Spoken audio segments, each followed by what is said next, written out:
Party তথা NDA সরকারের প্রথম ক্যাবিনেটের পক্ষ থেকে আন্তরিক ধন্যবাদ এবং অভিনন্দন জানাই। আমরা যে গুরুদায়িত্ব নিয়েছি, চলার পথে সংবিধানের চতুর্থ স্তম্ভ মিডিয়ার একটি গুরুত্বপূর্ণ ভূমিকা রয়েছে। আপনাদের পরামর্শ এবং সহযোগিতা ভারতীয় জনতা পার্টির পরিচালিত ক্যাবিনেট আন্তরিকতার সঙ্গে আশা করে। আমরা আজকে প্রথম ক্যাবিনেটের মিটিং করেছি। আমার সাথে মন্ত্রিসভায় যারা যোগদান করেছিলেন 5 জন আমার অত্যন্ত গুরুত্বপূর্ণ সতীর্থ, সম্মানীয় দিলীপ ঘোষ মহোদয়, সম্মানীয় অগ্নিমিত্রা পাল, সম্মানীয় অশোক কীর্তনিয়া, সম্মানীয় ক্ষুদিরাম টুডু, সম্মানীয় নিশীথ প্রামাণিক, তারা আজকের এই ক্যাবিনেটে গুরুত্বপূর্ণ ক্যাবিনেটে অংশগ্রহণ করেছে।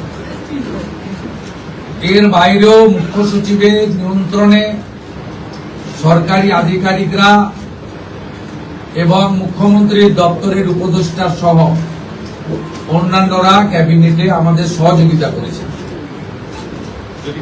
আমি গোটা রাজ্যের মানুষকে ডক্টর শ্যামাপ্রসাদ মুখার্জির এই পশ্চিমবঙ্গ ভূমি আপনারা যে গুরুদায়িত্ব আমাদের কাঁধে তুলে দিয়েছেন, মাননীয় প্রধানমন্ত্রী নরেন্দ্র মোদীজির মার্গদর্শনে এই ক্যাবিনেট সুশাসন, সুরক্ষা এবং ডবল ইঞ্জিন সরকারের যে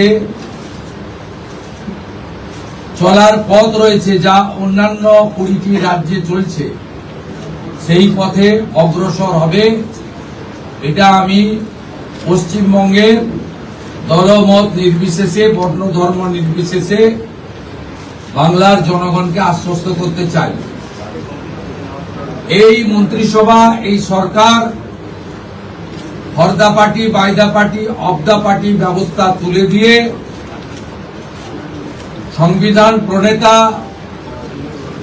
প্রাতঃস্মরণীয় ডক্টর বাবা সাহেব আম্বেদকরের সংবিধানের প্রধান যে ভাষা for the people, by the people, of the people ভিত্তিতে চলবে।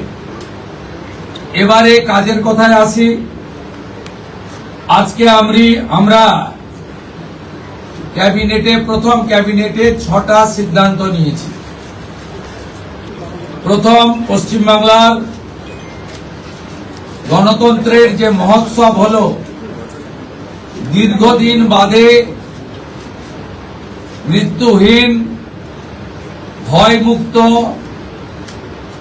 অবাধ নির্বাচন গোটা ভারতবর্ষ কেন, গোটা পৃথিবীর মানুষ দেখল। তাই একটা প্রদেশের নির্বাচন নিয়ে আজকে বিশ্বের বিভিন্ন সংবাদ মাধ্যমে আলোচনা হচ্ছে। তাই আমরা প্রথমেই বাংলার জনগণ তথা 93% ভোট প্রদানকারী ভোটারদেরকে নতমস্তকে কৃতজ্ঞতা জানালাম। সাথে ভারতের নির্বাচন কমিশন, নির্বাচন কমিশনের নিয়ন্ত্রণাধীন ভোট কর্মী, গণনা কর্মী, বাইরের রাজ্য থেকে আসা অবজারভার, কেন্দ্রীয় সুরক্ষা বল, রাজ্য পুলিশ, কলকাতা পুলিশ, সংবাদ মাধ্যম, নির্বাচনে প্রতিদ্বন্দ্বী রাজনৈতিক দল, প্রার্থী, প্রত্যক্ষ পরোক্ষভাবে এই এত বড় কর্মযজ্ঞে অংশগ্রহণকারী প্রত্যেকের প্রতি এই ক্যাবিনেট কৃতজ্ঞতা জ্ঞাপন করে। দ্বিতীয়, আমরা যাদের আত্মবলিদানের মধ্য দিয়ে বিজেপি সরকার প্রতিষ্ঠা হয়েছে, সেই ভারতীয় জনতা পার্টির অকালে ঝরে যাওয়া 321 জন যারা আত্মবলিদান করেছেন, তাদেরকে শ্রদ্ধার সঙ্গে স্মরণ করেছি, সমবেদনা জানিয়েছি। তাদের পরিবারের প্রতি এই সরকার দায়বদ্ধ। তারা যেমন হত্যার বিচারও আশা করেন, তা আমরা দেব। সাথে সাথে এই পরিবারগুলি সামাজিক এবং অন্যান্য কল্যাণকর সমস্ত দায় দায়িত্ব আমরা এই সরকার কাঁধে তুলে নিলাম। আমাদের দেশের সুরক্ষার প্রশ্ন, পশ্চিমবঙ্গের সুরক্ষার প্রশ্ন এবং যেভাবে জনবিন্যাস বদলে গেছে, আজকে আমরা প্রথম দিনই আমরা কেন্দ্রীয় স্বরাষ্ট্র দপ্তর তথা বিএসএফ এর সীমান্ত সুরক্ষিত করার জন্য জমি ট্রান্সফার প্রক্রিয়া আমরা আজকে অনুমোদন দিলাম এবং আজ থেকেই ল্যান্ড ট্রান্সফার প্রক্রিয়া শুরু হবে। ভূমি ও রাজস্ব সচিব তাকে এবং মুখ্য সচিবকে দায়িত্ব দেওয়া হলো 45 দিনের মধ্যে বিএসএফ এর প্রয়োজনীয় জমি হস্তান্তর সম্পূর্ণ করতে হবে, যা আমাদের কেন্দ্রীয় স্বরাষ্ট্রমন্ত্রী নির্বাচনের আগেই বলেছিলেন। এই কাজটা আজকে প্রথম ক্যাবিনেটে আমরা করলাম। মাননীয় প্রধানমন্ত্রী নরেন্দ্র মোদীজি তিনি বলেছিলেন প্রথম ক্যাবিনেট মিটিংয়ে আমরা আয়ুষ্মান ভারতে যুক্ত হব। আমরা আয়ুষ্মান ভারতে যুক্ত হলাম এবং সংশ্লিষ্ট দপ্তর কেন্দ্রীয় স্বাস্থ্য দপ্তরের সঙ্গে প্রয়োজনীয় যে এগ্রিমেন্ট অন্যান্য যে বিষয়গুলি রয়েছে সেটা স্বাস্থ্য সচিব, মুখ্যমন্ত্রীর দপ্তরের উপদেষ্টা এবং মুখ্য সচিব মিলিতভাবে অতি দ্রুত সম্পন্ন করবেন। অর্থাৎ আজ থেকে মাননীয় প্রধানমন্ত্রীর ঘোষিত পশ্চিমবাংলার মানুষের প্রতি যে কমিটমেন্ট আজকে ভারতীয় জনতা পার্টির ক্যাবিনেট সেটা সম্পূর্ণ করল।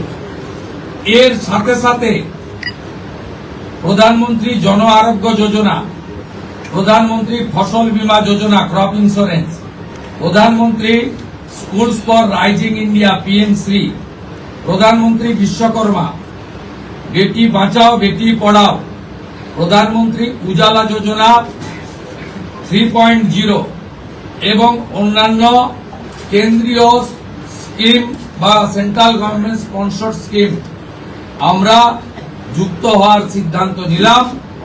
বিশ্বকর্মা যোজনায় আমাদের যারা বিশ্বকর্মা আছেন, হাতের কাজ করেন, আমাদের কামার কুমোর থেকে কুম্ভকার, স্বর্ণকার থেকে মালাকার থেকে তাঁতি থেকে নাপিত থেকে সবাই যারা 8,65,000 আবেদন করে রেখেছিলেন, আগের সরকার যাদের আবেদন জেলা শাসকদেরকে দিয়ে কেন্দ্রের এমএসএমই দপ্তরে পাঠাতে দেননি, আমরা দ্রুত ওই 8,65,000 পিটিশনকে পাঠানোর ব্যবস্থা নিলাম।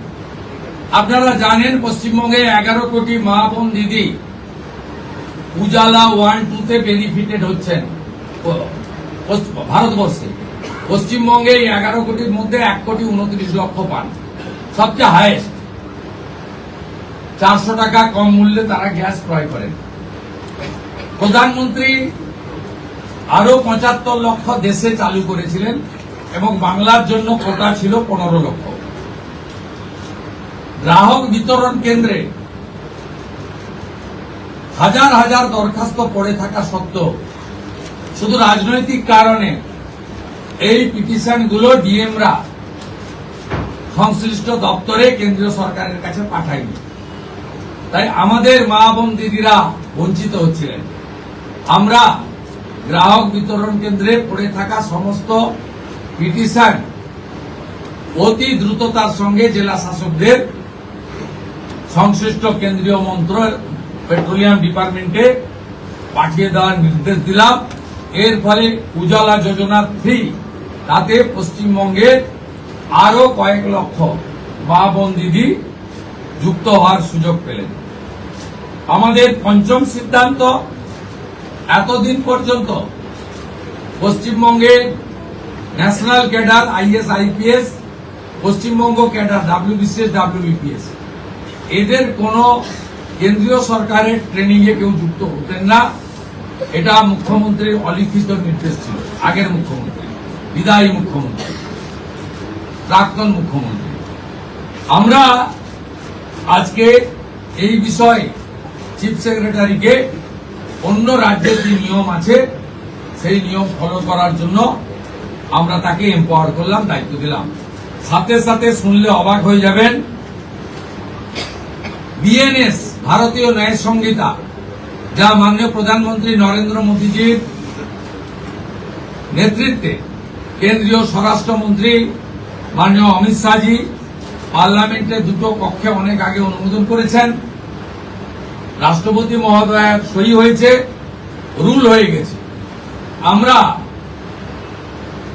আশ্চর্য হয়ে গেছি যে এখানে বিএনএস কার্যকর করা হয়নি, অর্থাৎ অত্যন্ত অবৈধভাবে সংবিধানকে বৃদ্ধাঙ্গুষ্ঠ দেখিয়ে আগের সিআরপিসি আইপিসি চলছিল। আজ থেকে বিএনএস এ যুক্ত হল পশ্চিমবঙ্গ সংবিধান মেনে। আগের সিআরপিসি আইপিসি এই আইন আর থাকলো না। ভারতীয় ন্যায় সংহিতাতে আমাদের আজ থেকে কাজ শুরু হলো। এরও ছাড়পত্র ক্যাবিনেটের প্রথম দিলেন। ষষ্ঠ সিদ্ধান্ত, মাননীয় স্বরাষ্ট্র ও সমবায় মন্ত্রী অমিত শাহজি নির্বাচন প্রচারের রায়দিঘি থেকে বলেছিলেন যে 2015 সালের পরে পশ্চিমবঙ্গে কোনো রিক্রুটমেন্ট হয়নি, তাই প্রচুর শিক্ষিত যুবক যুবতীর বয়স চলে গেছে। 5 বছর এক্সটেনশন, মানে আবেদনের বয়সের ঊর্ধ্বসীমা ক্যাবিনেট মঞ্জুর করলো। এটাও আজকে আমরা করলাম। আজকে এই ক্যাবিনেট সিদ্ধান্তগুলো আমরা নিয়েছি। আমাদের আরো বেশ কিছু কমিটমেন্ট রয়েছে, যেগুলো ইতিমধ্যে আপনারা জানেন। আমরা পরবর্তী সোমবার আবার একটি ক্যাবিনেট মিটিং করব। সেক্ষেত্রে আমাদের আরো আমাদের আরজিকর সহ নারী নির্যাতনের বিষয়ে, প্রাতিষ্ঠানিক দুর্নীতির বিষয়ে, পে কমিশনের বিষয়ে, এরিয়া ডি এর বিষয়ে, এই যে বিষয়গুলি আছে আমরা পরবর্তী ক্যাবিনেটে সেগুলো করব। কারণ আমরা আমাদের যে অফিসিয়াল কাজকর্ম দেখে আমাদের খুব বেশি সময় আমরা পাইনি। আজকে প্রথম কাজের দিন সরকার গঠন হওয়ার পরে আপাতত যে কাগজগুলো রেডি ছিল তার উপরে ক্যাবিনেট আমরা এই সিদ্ধান্তগুলো নিয়েছি, কার্যকর হবে। আপনাদের মধ্যে বাংলার গণদেবতা জনতা জনার্দনকে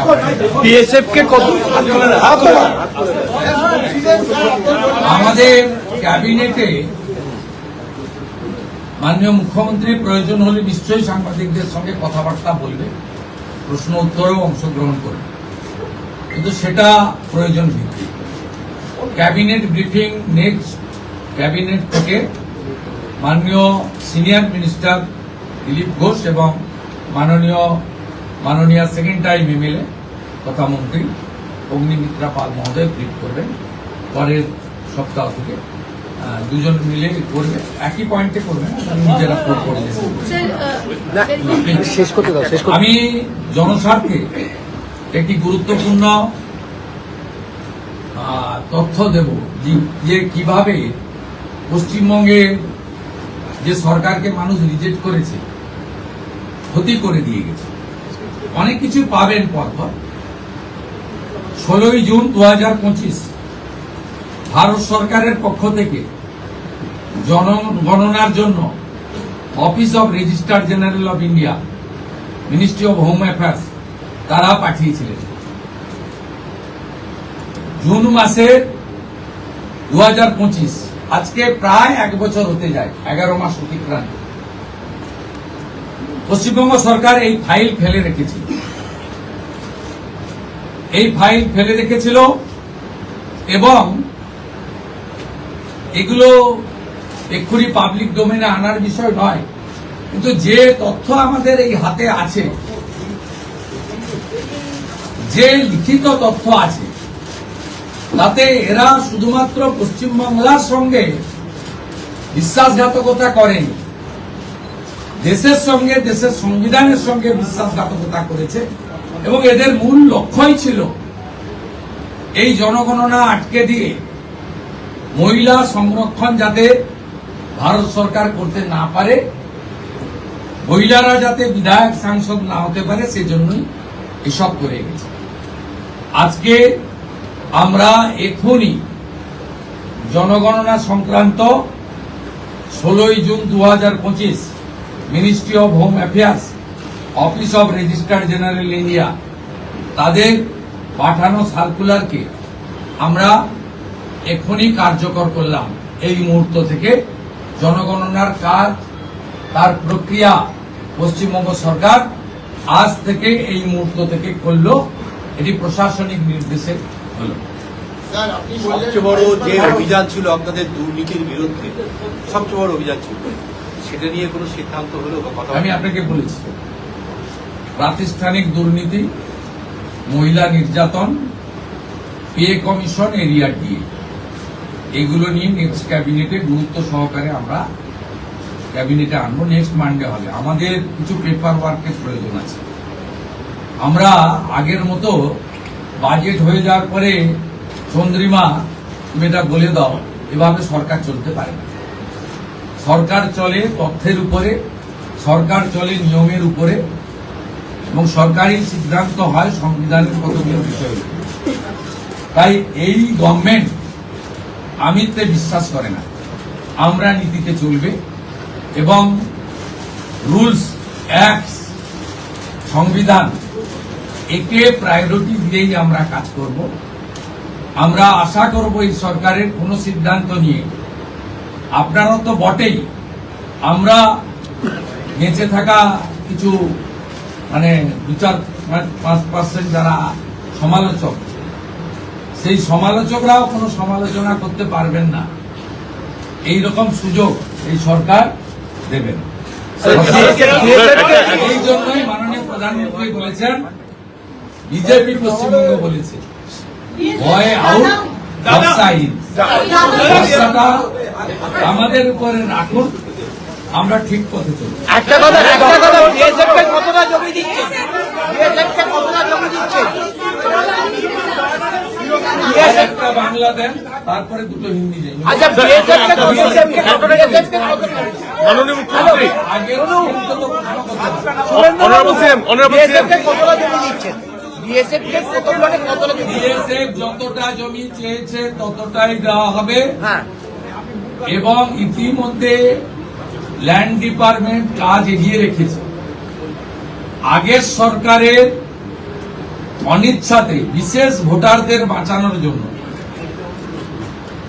অভারতীয় অবৈধ অনুপ্রবেশকারীদের বাঁচানোর জন্য তারা ভূমি দপ্তরকে কাজ করতে দেয়নি, এবং মহামান্য কলকাতা হাইকোর্টের নির্দেশও অমান্য করা হয়েছে, যেটা কোনো সরকার করতে পারে না। আমরা ল্যান্ড ডিপার্টমেন্টকে আজ থেকেই রেডি থাকা জমি হস্তান্তর করতে শুরু করেছি। আমার কাছে যেটুকু আমি এলওপি হিসেবে খবর রেখেছিলাম, 90% জমি আপনার land department government of West Bengal transfer করতে পারে। এক্সাক্ট সংখ্যাটা মুখ্যমন্ত্রীকে অনেক কিছু ভেবে বলতে হয়, যেটা বলতে হয় তার অথেন্টিকিটি যেন থাকে, তার যেন পূর্ণ সত্যতা ইত্যাদি থাকে, এটা করেই বলতে হয়। তাই এইভাবে আগের সরকারের মতো আলপটকা প্রশ্ন উত্তরে বর্তমান মুখ্যমন্ত্রী বা তার ক্যাবিনেট যাবে। স্যার একটা কথা, স্যার একটা প্রশ্ন, কেন্দ্রীয় প্রকল্প, মাননীয় মুখ্যমন্ত্রী, सवाल उठाए थे, आप जब विरोधी में तब उठाए थे, अब सत्ता में आप आ गए, आपका सिंगल डायरेक्टिव क्या होगा एडमिनिस्ट्रेटिव हेड्स के लिए ताकि रेस्टोर हो पाए राज्य का लॉ एंड ऑर्डर? और बीएसएफ वाला भी अब जो दे रहे हैं वो अगर नीति में थोड़ा बता दें। देखिए, हमारी सीमांत सुरक्षा देश की सुरक्षा के साथ जुड़ा हुआ है। ये भारतीय जनता पार्टी का चुनाव में बहुत बड़ा कमिटमेंट था। देश हित में बंगाल का हित में, इसलिए आज पहले कैबिनेट में हम लोग बीएसएफ को लैंड ट्रांसफर करने का डिसीजन ले लिया है। लैंड डिपार्टमेंट जो लैंड उनका पास है, उन्होंने लैंड डिपार्टमेंट ने बहुत सारा एक्सरसाइज भी करके रखा है। वो लैंड ट्रांसफर आज से शुरू होगा और पूरा के पूरा लैंड माननीय गृह मंत्री जी ने जिस तरीके से बताया था, ऑनरेबल प्राइम मिनिस्टर ने जिस तरीके से उनका गाइडेंस हम लोग को मिला, उनका इंस्ट्रक्शन मिला, पहले कैबिनेट ये आने वाला 45 डेज के अंदर पूरा के पूरा जमीन एमएचए को ट्रांसफर करेगा, बीएसएफ फेंसिंग पूरा कर देगा और इलीगल इन्फिल्ट्रेटर्स का जो हमारी प्रॉब्लम चल रहा है ये भी कुछ दिन के अंदर रिजॉल्व हो जाएगा। ये डिसीजन कैबिनेट ने लिया है।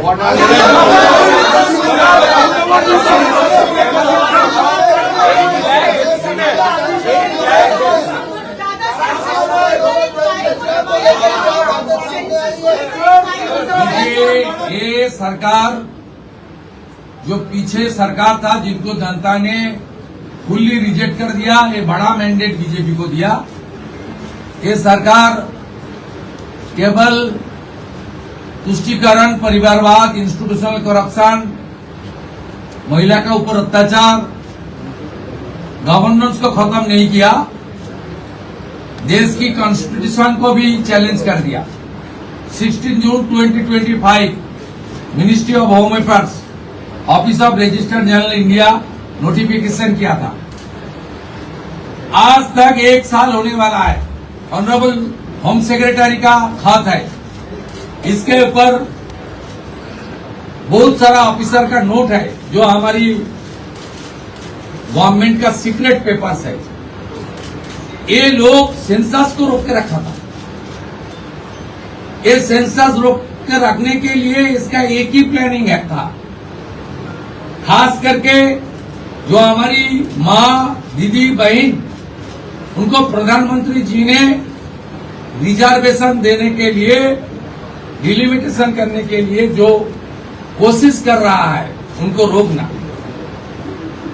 ये बहुत हम लोग इसको फैक्ट फाइंडिंग कमेटी भी करूंगा, इसलिए कौन कौन इसके साथ जिम्मेदार है वो तो आने वाला। लेकिन आज एडमिनिस्ट्रेटिव ऑर्डर कर दिया हम लोग, आज से ही सेंसस का काम शुरू हो जाएगा। 11 महीने के बाद ये इम्प्लीमेंट हो रहा है, इसलिए आपको सामने मैं इसका खुलासा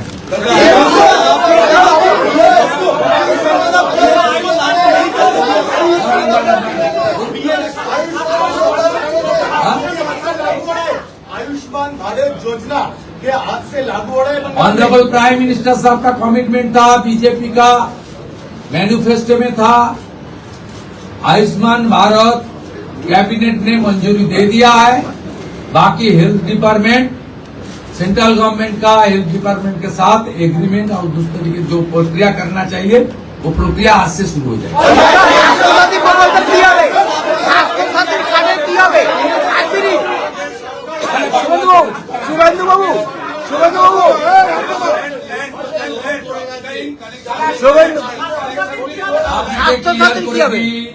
কোন চালু থাকা সামাজিক প্রকল্প বন্ধ হচ্ছে না।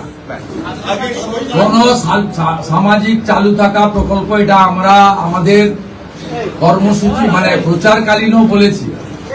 কোন চালু থাকা সামাজিক প্রকল্প সে 30 বছর আগের হতে পারে, 10 বছর আগের হতে পারে, কোন সামাজিক প্রকল্প আমরা বন্ধ করছি না। আমরা পেপারলেস অফিসও করব।